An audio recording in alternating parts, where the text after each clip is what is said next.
Dengar ya, apa yang dijanjikan Tuhan Allah kepada keturunan Ismail, kepada Hagar dan anaknya Ismail. Kejadian 21 ayat 17.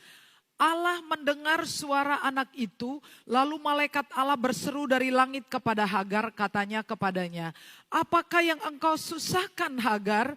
Janganlah takut, sebab Allah telah mendengar suara anak itu dari tempat ia terbaring.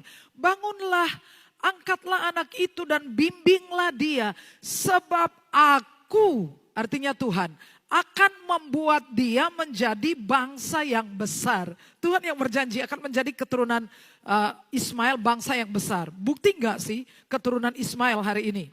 Besar enggak? Lalu Allah membuka mata Hagar sehingga ia melihat sebuah sumur. Ia pergi mengisi kirbatnya dengan air. Kemudian diberinya anak itu minum. Allah menyertai anak itu. Siapa? Ismail. Ismail yang menurunkan keturunan yang muslim.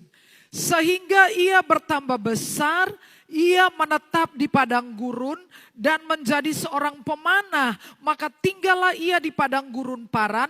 Ibunya mengambil seorang istri baginya dari tanah Mesir. Saya tanya Bapak Ibu ya, menurut kalian ketika Allah mendengar tangisan dari Ismail, lalu Allah menjawab Hagar, lalu Allah memberikan dia minum.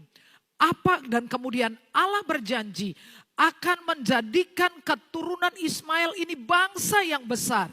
Saya tanya, apakah Allah yang maha baik, maha murah, penuh anugerah itu membesarkan bangsa ini untuk dibuang ke neraka? Pasti tidak. Sama seperti orang Kristen, sama seperti orang Yahudi, sama seperti semua bangsa di bawah kolong langit ini. Allah mengasihi mereka. Dan saya percaya orang Islam pun akan diselamatkan oleh Tuhan. Melalui apa? Melalui iman. Caranya bagaimana? Ya itu rahasia ilahi. Sama seperti orang Yahudi. Apakah orang Yahudi akan diselamatkan?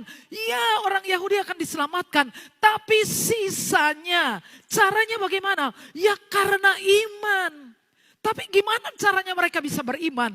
Rahasia ilahi. Sama seperti orang Kristen juga diselamatkan karena iman. Karena firman Tuhan berkata di dalam Ibrani pasal 11 ayat 6. Tanpa iman tidak mungkin orang berkenan kepada Allah. Barang siapa berpaling kepada Allah, ia harus percaya bahwa Allah ada dan Allah memberikan upah kepada setiap orang yang bersungguh-sungguh mencari Dia. Jadi semua orang di bawah kolong langit ini diselamatkan jikalau mereka memiliki iman yang benar.